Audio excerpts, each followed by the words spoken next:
शामली पहुंचे राष्ट्रीय लोकदल के अध्यक्ष चौधरी जयंत सिंह ने समाजवादी पार्टी के अध्यक्ष अखिलेश यादव पर जमकर हल्ला बोला।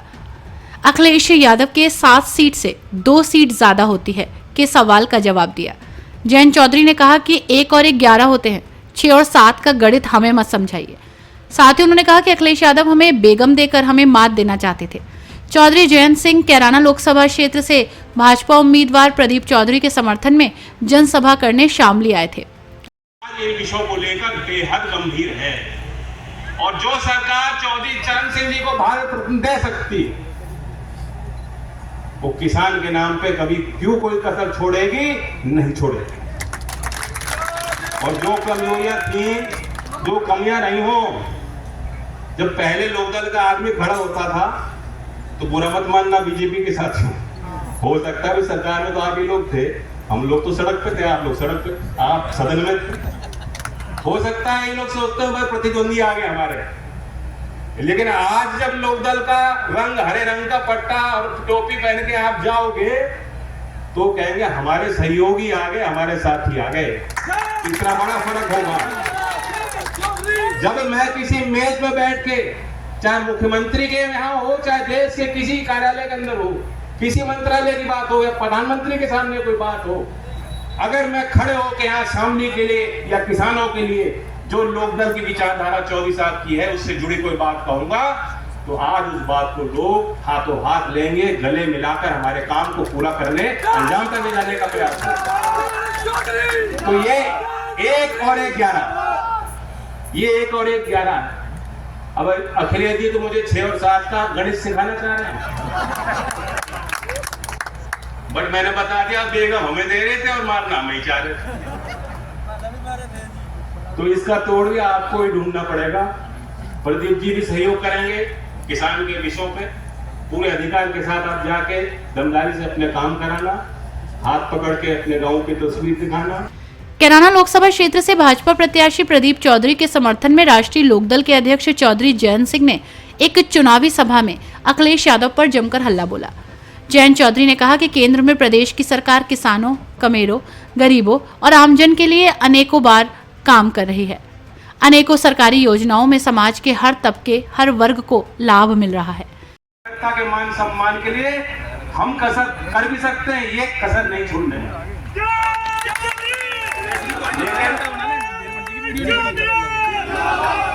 मैं लोकदल के लोगों से खास तौर से बात यही करना चाहता हूं कि हमने और आपने तो संघर्ष बहुत किया।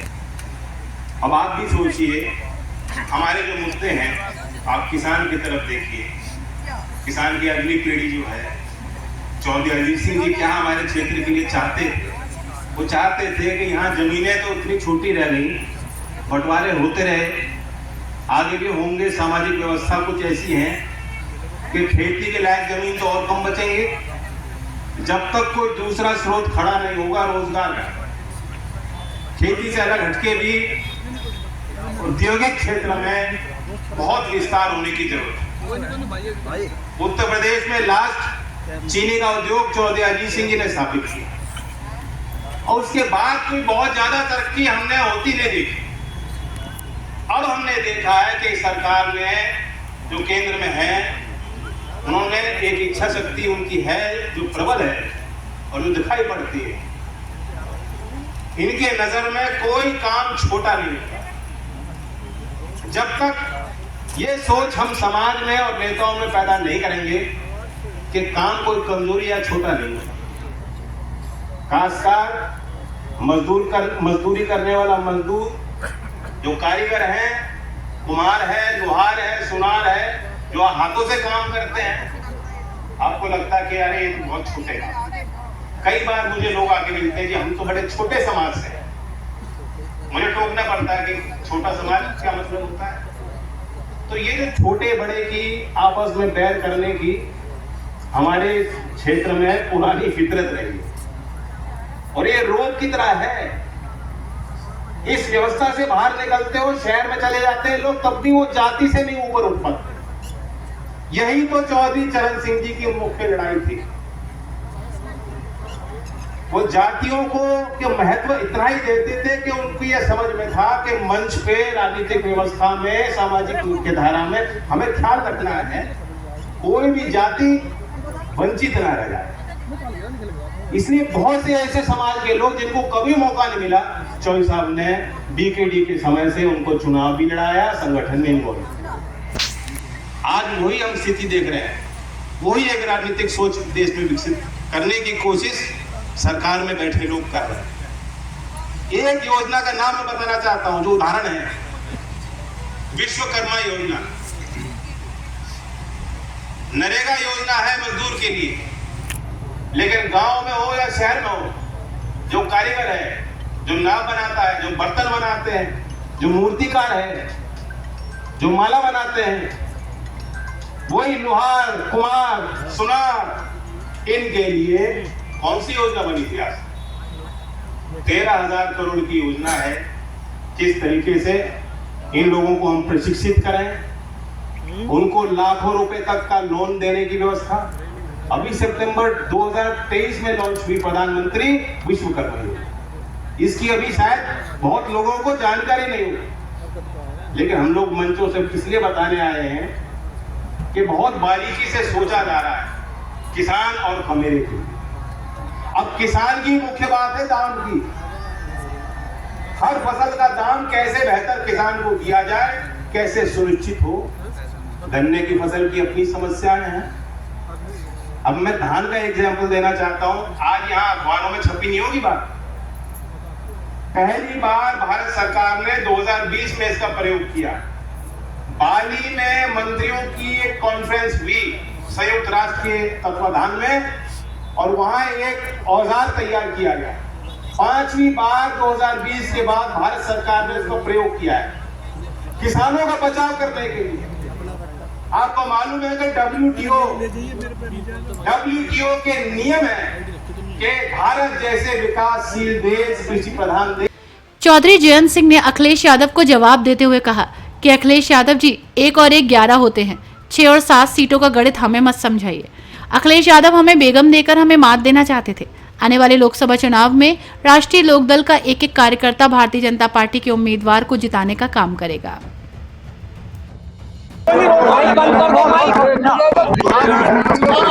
पहुंचे, बड़ी जनसभा को संबोधित किया। सीधी सी बात है, लोकदल एनडीए में शामिल हुआ है। उन सब से अपने जो लोग हैं, समर्थक है, उनसे अपील करने आया हूँ। सबकी वोट कीमती है, हर वर्ग की वोट हमें चाहिए।